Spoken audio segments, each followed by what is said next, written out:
গত এক সপ্তাহ ধরে বৃষ্টি লেগেই আছে। এই একটু বৃষ্টি কমছে কি কমছে না, আবার ঝাঁপিয়ে আসছে নতুন করে। বৃষ্টি ততক্ষণ ভালো লাগে যতক্ষণ তা উপভোগ করা যায় বাড়ি বসে নিশ্চিন্ত মনে, কিন্তু কাজের সময় তা মোটেই সুখকর হয় না। রাস্তায় বেরোলেই প্যাঁচ প্যাঁচে কাদা, তাতে অর্ধেক পা ডুবিয়ে পথ চলা দায় হয়ে উঠেছে। কাজের সূত্রে আমায় বেরোতেও হচ্ছে, আর একবার যদি ছাতা ফেলে বেরিয়ে পড়ি তবে তো আর রক্ষে নেই। আর এদিকে গত 3 দিন আগে হঠাৎ বৃষ্টির জেরে একদম ভিজে একসা হয়ে গেছিলাম, আর এর ফল যা হওয়ার ছিল তাই হলো। ঠান্ডা লাগিয়ে একদম অসুস্থ হয়ে পড়লাম। এদিকে অফিস যাওয়া উঠল মাথায়। অফিসে না গেলে আরো মুশকিল, কাজের উপরে কাজ জমতে থাকবে। সব মিলিয়ে মন মেজাজ বেশ খারাপ। গরম গরম 1 কাপ চা আদা সহযোগে বানিয়ে নিয়ে সেটাই পান করতে লাগলাম ছাদে বসে। বিকেল 5টা বেজে গেলেও নামতে ইচ্ছা করছিল না। আশেপাশের বাড়ি, রাস্তা, গাছগাছালিতে মনোনিবেশ করছিলাম, তবুও মনে ঠিক শান্তি পাচ্ছিলাম না। সংসার জীবন বড় কঠিন কাজ, এটা বেশ উপলব্ধি করছিলাম। হঠাৎই একটা ঠান্ডা শীতল হাওয়ায় একটু কেঁপে উঠলাম। নিজের মনেই বললাম, না আর বসা যাবে না, যাই নিচে যাই।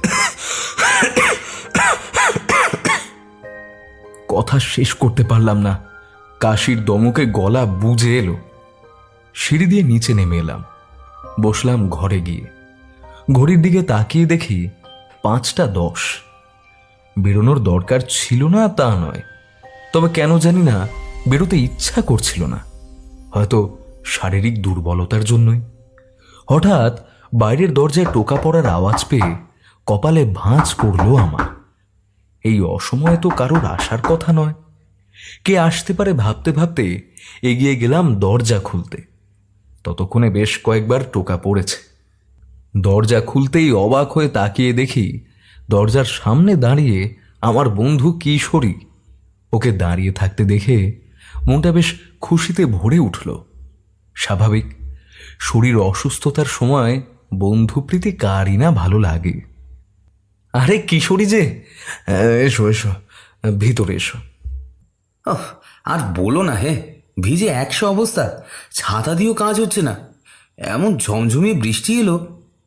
তুমি এসো, আগে ভিতরে এসো, জামা দিচ্ছি বদলে ফেলো। কিশোরী ভিতরে আসতেই আমি তাকে আমার একখানা জামা দিলাম।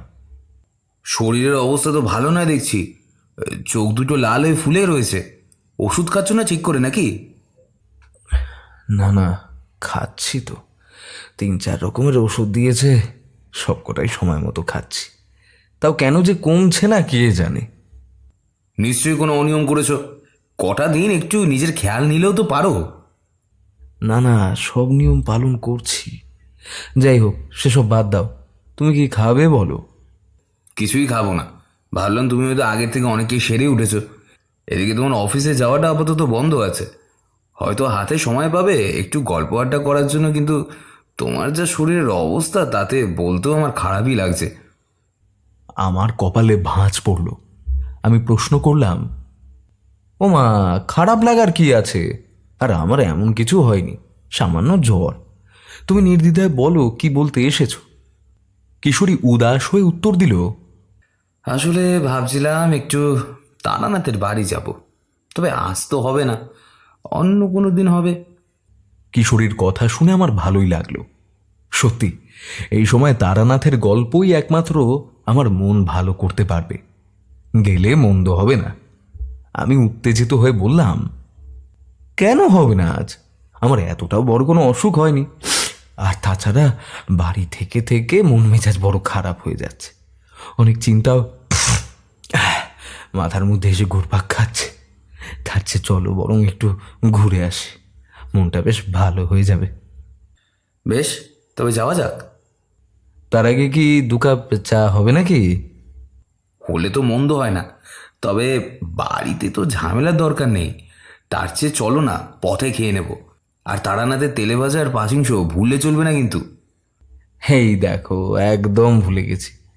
বাড়িতে তো তালের বড়া হয়েছে, এই দাঁড়াও দাঁড়াও, ঠাকুর মশাইয়ের জন্য বরং কিছুটা নিয়ে যাই। তাই নাকি? তবে নিয়ে নাও, জমিয়ে খাওয়া যাবে। ছাতা মাথায় দিয়ে আমরা বেরিয়ে পড়লাম। আর পাড়ার মোড়ের দোকান থেকে আজকে তেলে ভাজা নিলাম না, শুধু এক প্যাকেট পাসিংশো কিনে এগিয়ে চললাম মঠ লেনের দিকে। তারানাথের বাড়ির কাছে আসতেই আবারও বৃষ্টি শুরু হলো, তবে ঝমঝমিয়ে নয়, টুপটাপ বৃষ্টি। তাতে একটা ছাতায় দুজনের বেশ মানিয়ে গেল। তারানাথের দাওয়ার কাছে পৌঁছতেই বৃষ্টি এলো জোরে। চলো চলো, জলদি চলো। দরজায় টোকা দিলাম আমি, আর সাথে সাথেই তারানাথ এসে দরজা খুলে দিল। এসো এসো, ভিতরে এসো। তা ভিজে যাওনি তো? না ঠাকুরমশাই, ভাগ্যিস বৃষ্টিটা এইমাত্র এলো, না হলে একদম ভিজে যেতাম। বেশ, বসো তাহলে। আমি তোমাদের জন্য একটু মুড়ি নিয়ে আসি। ঠাকুরমশাই, আজকে বাড়িতে তালের বড়া হয়েছে, তাই আপনার জন্য একটু নিয়ে এসেছি, এই নিন। তাই নাকি? বাহ বাহ, এই দাঁড়াও দাঁড়াও, তবে আমি আরেকটা পাত্র নিয়ে আসি। পাত্রে তালের বড়া ঢেলে আমাদের সামনে রেখে তিনি বললেন, না, এবার খাও দেখি। তা তোমার শরীরটা ঠিক ভালো নেই দেখছি। হ্যাঁ ঠাকুরমশাই, একটু জ্বর জ্বালি আর কি, কাশিও হচ্ছে। শোনো তবে, বাড়িতে গিয়ে বাসক পাতা, তুলসী পাতা, লবঙ্গ আর যষ্টি মধু এগুলো ভালো করে ফুটিয়ে তার রসটা পান করো। দেখবে দুদিনেই তোমার কাশি একদম নির্মূল হয়ে যাবে। তাই শরীরে আজ আবার আসতে গেলে কেন? আমিও তো বললাম, কিন্তু ঠাকুরমশাই, এই অবস্থায় আপনার গল্পের আসে ছুটে আসা, শরীর খারাপে আপনার গল্প তো আমাদের কাছে একটা বিরাট ওষুধ। বেশ, তা বলো, আজ তোমরা কি কাহিনী শুনতে চাও? আজ আপনি আপনার ইচ্ছে মতো কিছু শোনান, তবে তার আগে একটা কথা বলবো। হ্যাঁ, বলো। চারিমা কেমন আছে ঠাকুরমশাই? ওকে তো অনেক দিন দেখি না। কিশোরের কথায় তারানাথের মুখের সেই হাসিটা একটু কমে এলো। বুঝলাম তার মনেও ব্যথা আছে এই নিয়ে।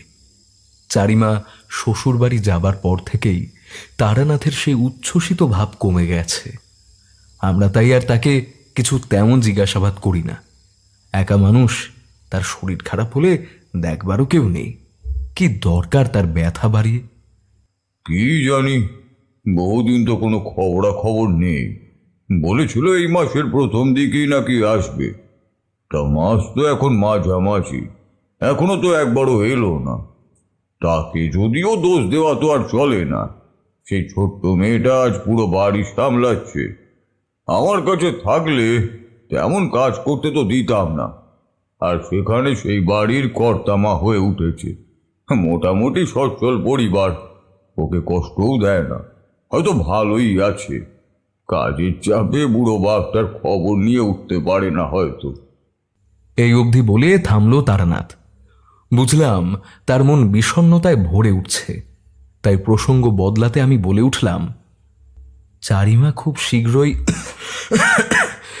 দেখা করতে আসবে, আপনি চিন্তা করবেন না। আপনি বরং আজ আপনার মনের মতো কোনো গল্প বলুন।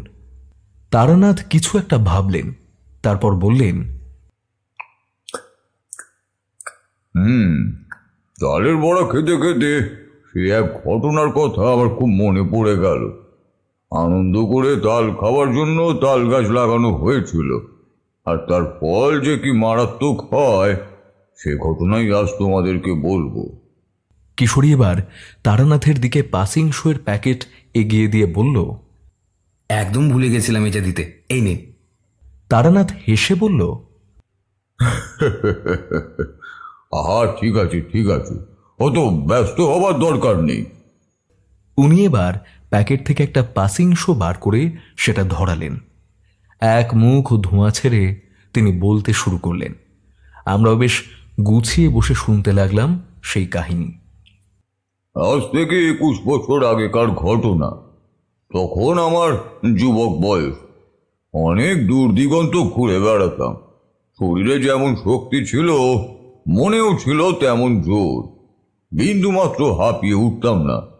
কয়েক মাইলের পথ বেশ স্বাচ্ছন্দ্যেই হেঁটে পার হতাম, বিন্দুমাত্র না হাঁপিয়ে। এভাবেই চলতে চলতে একদিন পৌঁছে গেলাম পলাশির এক গ্রাম সুন্দরপুরে।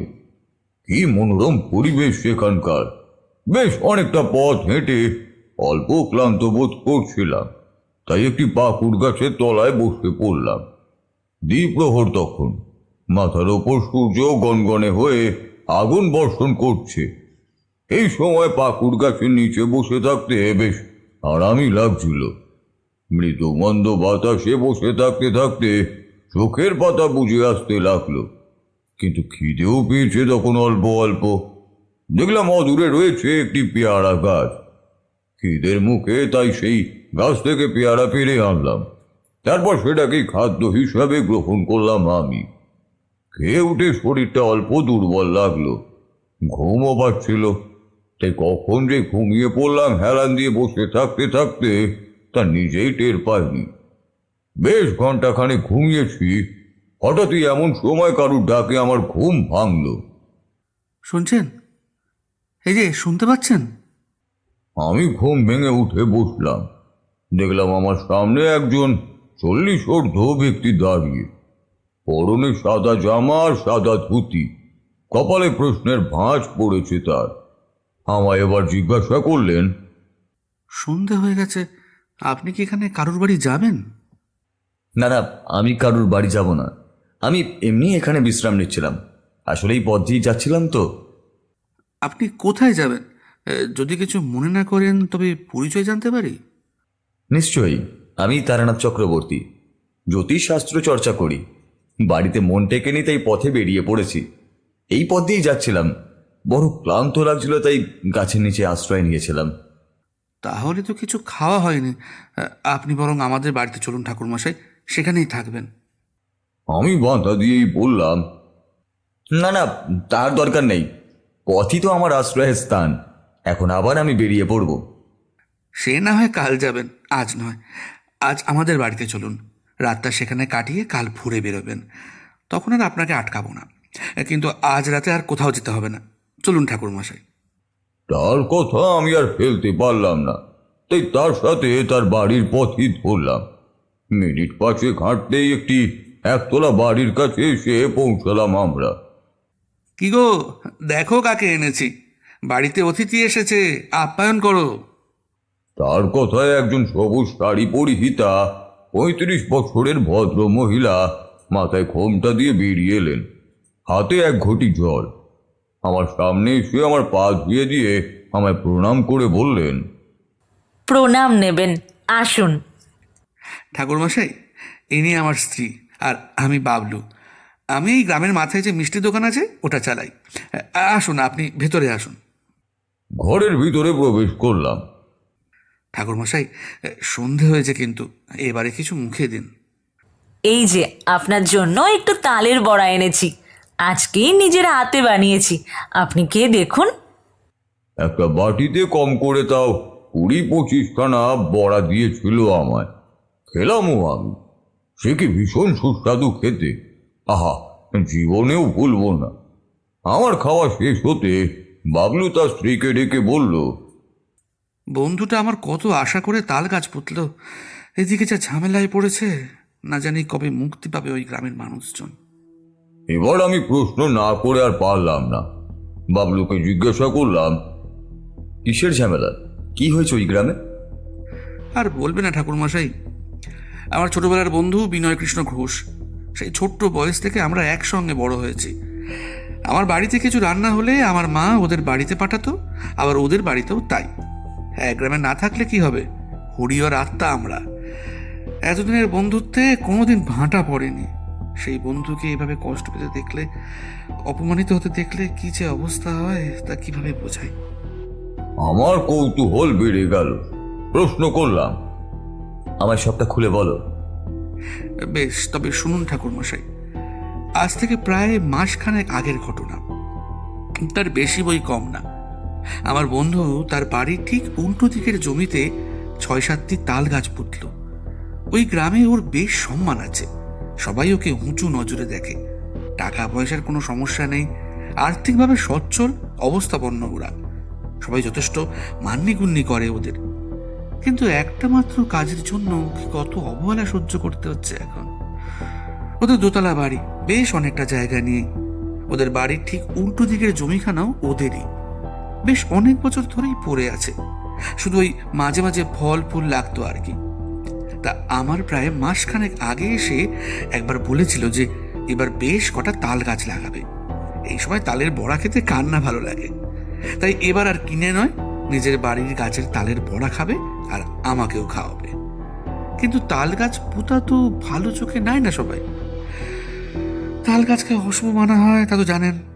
নিজের জমিতে সব পোতা কি ঠিক? সে এসবে তোয়াক্কা না করেই গাছ পুতল, গাছ বড় হলো। কিন্তু মুশকিল শুরু হলো 1 মাস আগে থেকে। 1 মাস আগে এসে কি বজ্র বিদ্যুৎ সহ বৃষ্টি। ওই বৃষ্টি ছিল আমাদের গ্রামে এই বছরের প্রথম বৃষ্টি। বড় বড় প্রায় সব গাছেই বাজ পড়লো। সেই 6-7টি তাল গাছও কিন্তু বাকি থাকলো না। কিন্তু জানেন ঠাকুরমশাই, সেই বাজ পড়ার পরেও এখনও সেই গাছ ভেঙে পড়েনি, একদম তরতাজাই রয়েছে। এবার আমার কপালে চিন্তার ভাঁজ পড়ল। এমন তো কিছুতেই হওয়ার কথা নয়। কোন ওই শরীর ক্ষমতার জোরে তাল গাছ এখনো বেঁচে রয়েছে? আর এর কদিন পর থেকেই শুরু হয়েছে এক অদ্ভুতুরে ঘটনা। সেই ঘটনা শুনলে আপনিও চমকে যাবেন। ওই গাছগুলোর পিছন থেকে রয়েছে বিরাট জলা জায়গা, মানে জলা জমি আর কি। সেখানে আমরা কেউই যাই না। তার ঠিক নিচ দিক দিয়ে বইছে একটা ছোট নদী। সেই নদীতে আমরা কেউ যাই না, তবে আগে যেতাম। এই নদীর নাম মুংলি। এর খাত আগে ছিল চওড়া, কিন্তু পলি পড়তে পড়তে স্রোত ক্ষীণ হয়ে এসেছে এখন। এই নদীটি তাই গ্রাম থেকে একদম পৃথক বলা চলে, কারণ ওইদিকে কেউই যায় না। ওই গ্রামের মানুষজন হাটে যাওয়ার জন্য যে রাস্তা ব্যবহার করে তা ঠিক তাল গাছের পাশের রাস্তাটি। ওই রাস্তা ছাড়াও আরও একটি রাস্তা আছে, তবে তা অনেক দূর দিয়ে যেতে হয়। ওই রাস্তা দিয়ে গেলে 10 মিনিটেই হাটে যাওয়া যায়, আর অন্য রাস্তাটি দিয়ে গেলে তা 1 ঘন্টার রূপ নেয়। তাই ওই রাস্তা দিয়েই সবাই যায়। কিন্তু তাল গাছের ভুতুড়ে কাণ্ডের জ্বালায় সবার যাওয়া মাথায় উঠেছে। তাহলে তো একবার আমার যাওয়া উচিত সেইখানে। আপনি সেখানে যাবেন ঠাকুরমশাই? যাব। আজ তো আর সম্ভব নয়, কাল ভোরেই রওনা দেব। বেশ, তবে কালকেই আমি সেখানে আপনাকে নিয়ে যাব। আজ অনেক রাত হলো, আসুন রাতের অন্ন গ্রহণ করবেন। তার স্ত্রীর রাতের খাবার বেশ সাজিয়ে গুজিয়ে পরিবেশন করলেন। ভাত, মুসুরির ডাল, আলু ভাজা, মাছের ঝোল আর প্রায় 7 রকমের মিষ্টি। প্রত্যেক মিষ্টির স্বাদ ছিল অপূর্ব। রসমালাইয়ের স্বাদ তো ভোলাই যাবে না, এক কথায় অসাধারণ। সেই পুরি ভোজ খেয়ে সেই রাত আমি ওদের বাড়িতেই কাটালাম। পরদিন সকালবেলা মুড়ি খই খেয়ে আমি আর বাবলু বেরিয়ে পড়লাম পাশের গ্রামের উদ্দেশ্যে। প্রায় 1.25 ঘন্টা পর পৌঁছালাম সেই দোতলা বাড়ির সামনে। তোমার বাড়ি থেকে তো বেশ ভালোই দূর দেখছি। আপনাকে আমি ঘুরপথে নিয়ে এলাম ঠাকুরমশাই, ওই রাস্তা দিয়ে আনিনি। বুঝতেই তো পারছেন যা অবস্থা।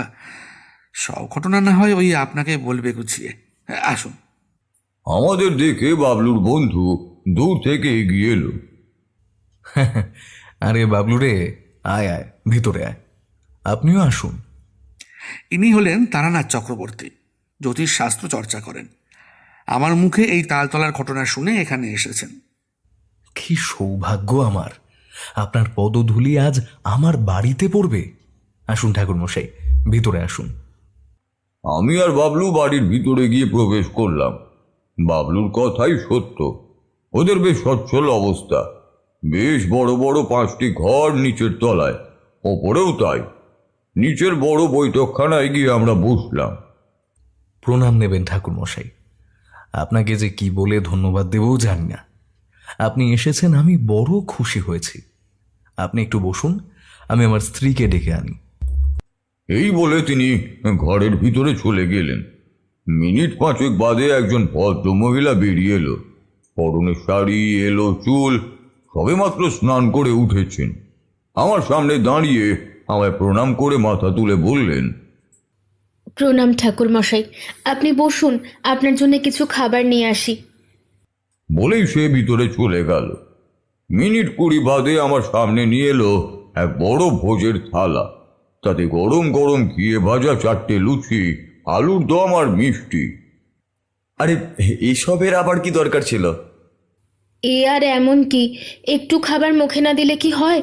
হঠাৎ করে তো, তাই আর বেশি কিছু করতেও পারিনি। দুপুরে আপনার খাওয়ার কোনো ত্রুটি হবে না, আপনি অন্ন গ্রহণ করুন। না না, ঠিক আছে, এ আর কম কিসের, অনেক কিছুই তো রয়েছে। খাওয়া শুরু করলাম। সে কি অভূতপূর্ব স্বাদ! খাওয়া শেষে বিনয় কৃষ্ণ বললেন, আপনাকে সবটাই খুলে বলবো, তবে তার আগে আসুন আপনাকে বাড়িটা ঘুরে দেখাই। বাবলু, তুই আসবি নাকি? না, তুই ঠাকুরমশাইকে নিয়ে যা, আমি এখানে বসছি। আচ্ছা। 1 তলা, 2 তলা এবং 3 তলার ছাদ ঘুরে দেখে নিচে নামলাম আমরা। ছাদে দাঁড়িয়ে বিনয় কৃষ্ণ বললেন, ওই যে আমাদের বাড়ির ঠিক অপর দিকে যে তাল গাছগুলো দেখতে পাচ্ছেন ঠাকুরমশাই, ওইগুলোই হচ্ছে সেই তাল গাছ যার কথা আপনি শুনেছেন। আর দেখতে পাচ্ছেন ওই যে পিছন দিকে জলা জমি, ওটা এখন অভিশপ্ত রূপ নিয়েছে, প্রাণ কেড়ে নিয়েছে মানুষের। এসব থেকে আমাদের রক্ষা করুন আপনি। বলতে বলতে প্রায় পায়ে পড়ে গেলেন তিনি। আমি তাকে বাঁধা দিয়েই বললাম, আরে আরে, করছেন কি? আমি যথাসাধ্য চেষ্টা করব, এত কাকুতি মিনতির দরকার নেই। চলুন এবার নিচে চলুন, আমায় তো সবটা জানতে হবে। আসুন। নিচে এসে বসলাম আমরা। নানান গুজব চালু হয় প্রথম প্রথম ওই জলা জমি নিয়ে, পরে তা সত্য প্রমাণিত হয়। নলখাগড়ার বন, কাদামাটির পথ, উলু ঘাসের জঙ্গল, ঘাস জমি পেরিয়ে বড় বড় গাছ, সব নিয়ে বেশ কিছুটা জুড়ে সেই জলাভূমি ছিল। আমি আর বাবলু দুজনে কত খেলাধুলা করেছি ওই জমিতে, কেউ যেত না তাতে কি। আমরা বেশ খেলা করতাম দুজন মিলে, বাতাসে লাগতো হিমের ছোঁয়া।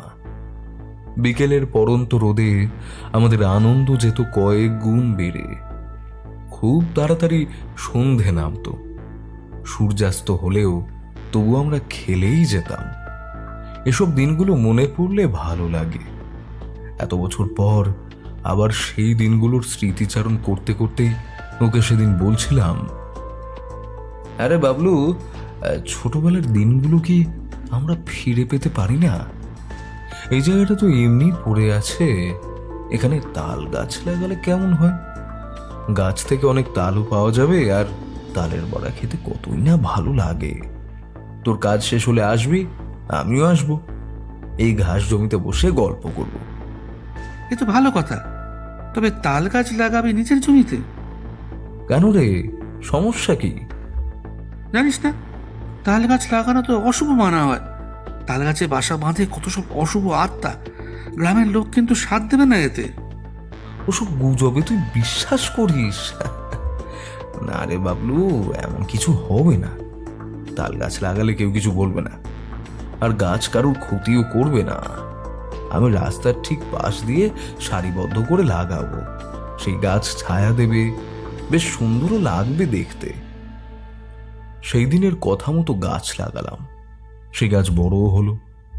না, প্রথম দিকে কেউ কিছুই বলেনি আমায়, কিন্তু ওই ঝড় বাদলার পরেও গাছের যখন কিছুই হলো না, তখন সবার কপালে চিন্তার ভাঁজ পড়েছিল বই কি। আর শুধু গ্রামের লোকের কপালে নয়, আমারও চিন্তা কয়েকগুণ বেড়েছিল। কারণ নিচের তলার ওই দিকের ঘর থেকে আমি নিজের চোখে ওই গাছগুলোতে বাজ পড়তে দেখেছি, কিন্তু সেই গাছ এখনো দুর্দান্তভাবে তরতাজা ও জীবিত রয়েছে। এর ঠিক 1-2 দিন বাদেই বাবলু আমাদের বাড়িতে আসে।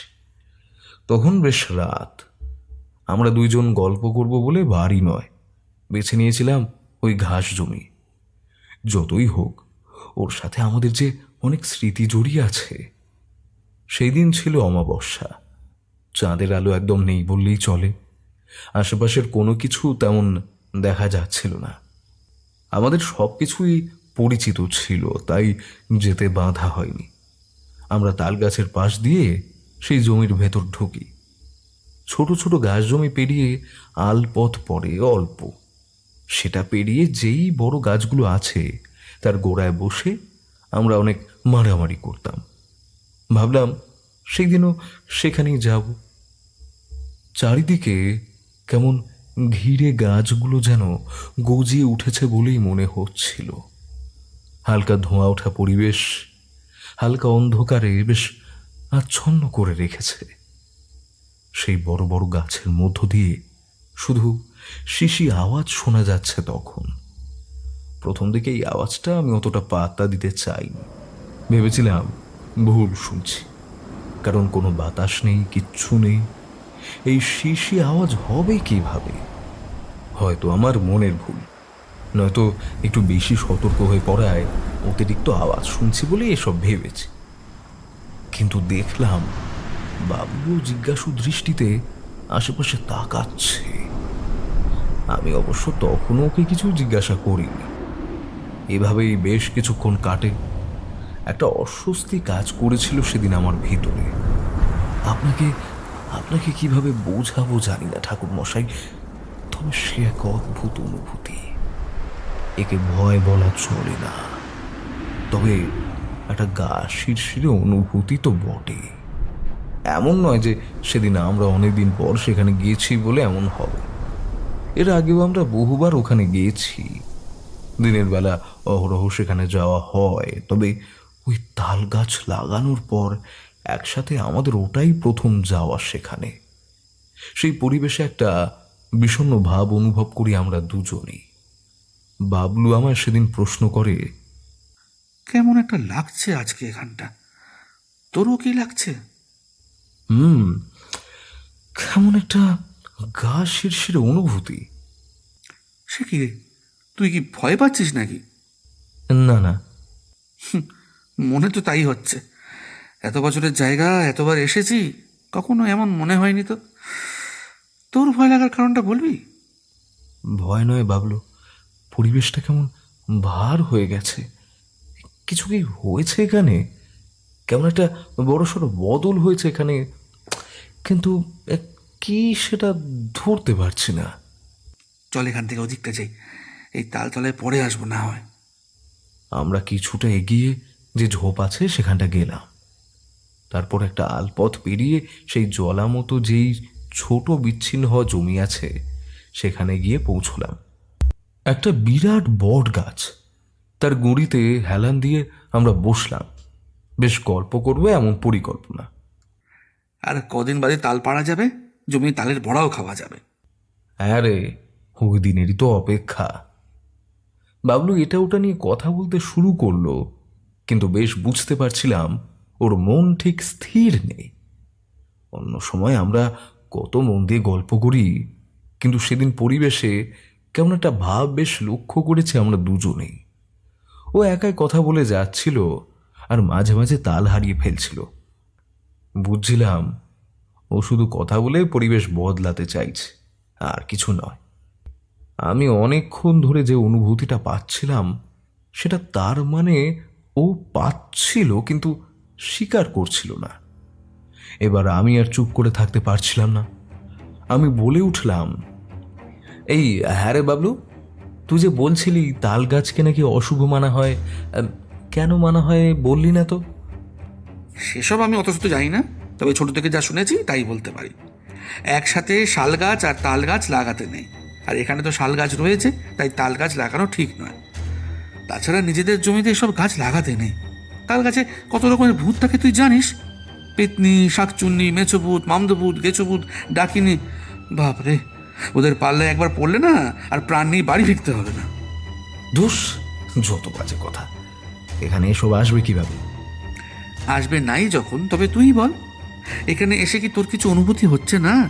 জায়গাটা ভুতুরে লাগছে না বলতো? কোথাও কোনো হাওয়া নেই, তাহলে ওই তাল গাছগুলো থেকে ওরকম শিশি আওয়াজ ভেসে আসছিল কেন? এই চলা জায়গাটাও তো আমার কীরকম লাগছে। ওসব কিছু না, ও তোর মনের ভুল। না রে বিনয়, সব মনের ভুল হতে পারে না।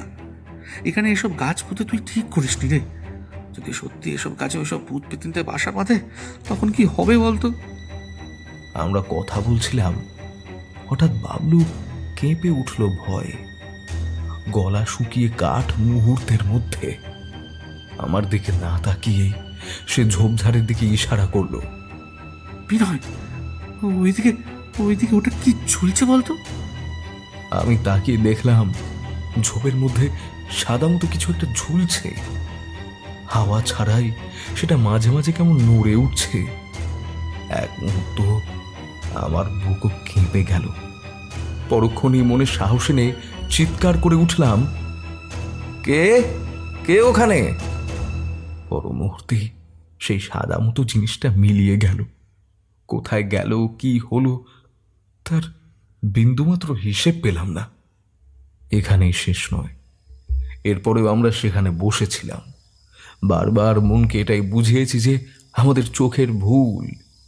কিন্তু তারপরে ঘটল আরও একটা ঘটনা।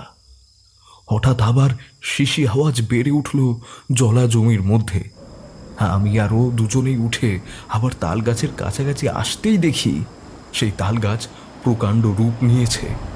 কি বিশাল বড় চেহারা তার! আকাশ ছোঁয়ায় গাছ। সেটাকে দেখে তাল গাছ মনেই হলো না। বিনয়, তাল গাছটার হলো কি বলতো? এত বড় কখনো হয় নাকি? আমি ভালো করে লক্ষ্য করলাম, ওর কথা সত্য। বড় লম্বা হতেই পারে, কিন্তু এতটা বড় হতে পারে না। এই গাছ ছাড়াও বেশ ভালো উঁচু গাছের মধ্যে বট গাছ আছে, পাকুড় গাছ আছে, কিন্তু এত লম্বা নয়। সত্যি বলতে এই অঞ্চল তো শহরতলি এলাকা নয়, একদম গ্রামাঞ্চল। ছোট থেকে আমরা এখানেই মানুষ। এরকম অদ্ভুত ঘটনা কোনো দিন দেখিনি। বাবলু, তবে এটা কি? তুই এখনো বুঝতে পারিসনি এই গাছটা কোনো সাধারণ গাছ নয়।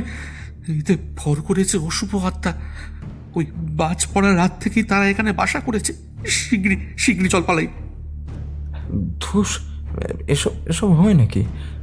আচ্ছা ঠিক আছে, যখন তুই ভয় পাচ্ছিস তখন চল ফিরে যাই। আমরা দুজনেই তাল গাছের পাশ দিয়ে ফেরার পথ ধরতে গেলাম। কিন্তু বললে আপনি বিশ্বাস করবেন কিনা জানি না, সেদিন আমরা ঘরে ফিরতেই পারলাম না এক দৌড়ে। তাল গাছের পাশেই যেতে পারছিলাম না আমরা ভয়ের চোটে। সেই বিশাল আকৃতির তাল গাছ যেন আমাদের গ্রাস করবে এমন মনে হতে লাগলো। ওর কাছে যাওয়া তো দূর, সামনে দাঁড়াতেও ভয় লাগছিল। আর সাথে সাথে কি বিশাল ঝড় উঠলো সেখানে। দুলতে লাগলো তাল গাছগুলো। আমরা পড়িমড়ি করে ছুট লাগালাম উল্টো দিকে, অর্থাৎ জলা জমির দিকে। সেখানে গিয়ে পাকুড় গাছের গোড়ায় বসে পড়লাম। সাময়িকভাবে ধরে প্রাণ আসতেই আবার আর এক বিপত্তি বাঁধল। সবে মাত্র বসেছি, হঠাৎ আমাদের ঠিক ডান পাশের ঝোপের মধ্য থেকে কেউ যেন খোনা গলায় হেসে উঠল।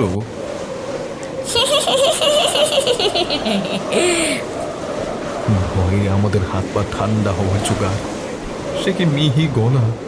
ওর ওই গাট্ট হাসি ক্রমাগত বেজে চলতে লাগলো আমাদের কানের মধ্যে। আমরা সহ্য করতে না পেরে চিৎকার করে উঠলাম,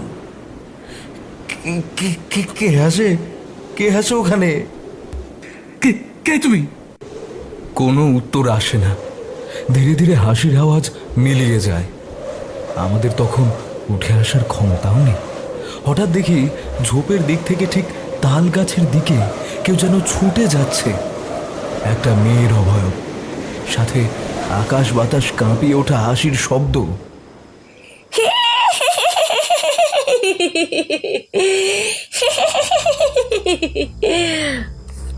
মুহূর্তের মধ্যেই সেই মেয়ে আবার তালতলার দিক থেকে ঝোপঝাড়ের দিকে ফেরত আসে দৌড়ে। আমরা এবার জমি থেকে উঠে বাড়ির দিকে ছুটতে থাকি, কিন্তু এবার আমরা পথ হারিয়ে ফেলি। ওইটুকু জায়গা, হাতের তেলোর মতো মুখস্থ জায়গাও আমাদের গুলিয়ে যায়। কিছুতেই বাড়ি ফেরার পথ পাই না। একই সেদিন ছিল অমাবস্যা। অন্ধকারে সব ভালো দেখা যায় না। আবছা ঘাসের জঙ্গল, অন্ধকারে মোড়া ঝোপঝাড়। সেই অন্ধকারে ভরা জায়গায় আমাদের হাত পা কাঁপতে লাগলো। কোন দিকে পালাবো বুঝে পেলাম না। এদিকে মাঝে একদিকে ছোট জলা জায়গা মতো পড়ে। তা সেই দুদিন আগের বৃষ্টিতে ভরে উঠেছে। ওর মধ্যে পড়ে গেলে সারা গায়ে কাঁদা লাগবে, তাই ওদিকটা পালাতেও পারছিলাম না। সব মিলিয়ে আমরা তখন হাঁপিয়ে উঠেছি। ক্রমে রাত বাড়ছে, ঝিঝি পোকার ডাক তীব্র হচ্ছে। সেদিন যে কিভাবে আমরা শেষ পর্যন্ত বাড়ি ফিরি নিজেরাও জানি না। শরীর ছিল ভীষণ দুর্বল। আমাদের বাড়ির কাছে কোনো রকমে এসে পৌঁছেছিলাম। তারপর মরার মতো ঘুম দেই দুজনে। পরদিন সকালে উঠে মনে হয়েছিল আগের দিনের সব কিছুই হয়তো ভ্রম। দিনের আলোয় কোনো ভয় লাগছিল না। আমরা ঠিক করি আবার যাব ওই তালতলায়। গেছিলামও, তবে এক রাতে সেখানকার চেহারা আমূল পরিবর্তন হয়। একটা নিস্তব্ধতা বিরাজ করছিল সেখানে। ঝোপঝাড়ের মধ্যেও কিছুই ছিল না, তবে বারবার মনে হচ্ছিল এখানে কেউ আছে। সে চায় না আমরা এখানে আসি। আমরা যেন তার অনুমতি ব্যতীত সেখানে ঢুকে পড়েছি। কেউ আমাদের দেখছে, আমাদের অলক্ষ্যে আমাদের উপর নজর রাখছে। সে এক্ষুনি বুঝি আঘাত আনবে আমাদের উপর। আমরা বেরিয়ে এসেছিলাম সেদিন ওখান থেকে, আর এরপর থেকেই নানা রকম ঘটনা শুরু হয়। গ্রামের মানুষজন যে এই পথটাই সবচেয়ে বেশি ব্যবহার করে তা তো বলেছি। প্রত্যেকেই ওই পথ দিয়ে যাওয়ার সময় কিছু অনুভব করতে থাকে। গ্রামের নবীন খুড়ো বলেন, উনি ওই পথ দিয়ে যখন যাচ্ছিলেন তখন ওই তালতলার পিছন দিক দিয়ে একটা শিশি আওয়াজ পেয়েছেন। ওখান দিয়ে যেতে গেলেই তাদের কেমন ভয়ের অনুভূতি হতে থাকে। পল্টুর মা একদিন ওই পথেই মুদির দোকান যাচ্ছিল। সে নিজে ঝোপঝাড়ে কাউকে নাকি দেখেছে। সে এক মেয়ে, এলো চুলে শাড়ি পরে দৌড়ে বেড়াচ্ছিল। না, তার মুখ সে দেখতে পায়নি। ফেরার সময় সে আমাদের বাড়ি আসে আর বলে আমাদের বাড়িতে কেউ ঘুরতে এসেছে নাকি, কারণ ওরকম মেয়ে এখানে আশেপাশে কোথাও নেই।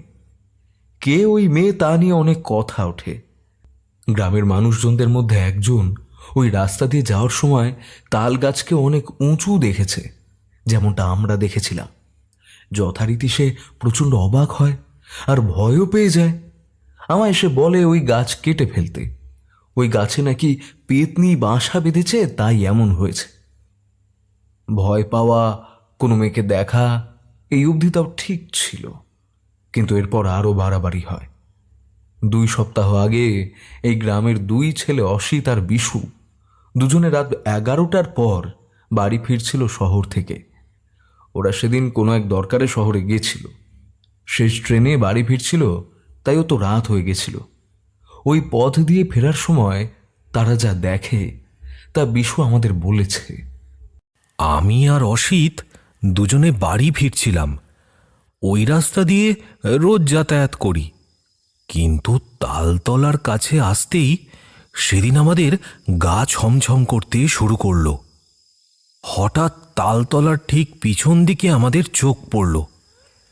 দেখলাম সেই জলা জায়গার ধারে বসে কোনো একটা মেয়ে গান গাইছে, পরনে শাড়ি পরা, খোলা চুল। ঘুম ঘুম রাতে ঘুম আসে না চোখে, তালতলাতে থাকি আমি মরেছি অপঘাতে।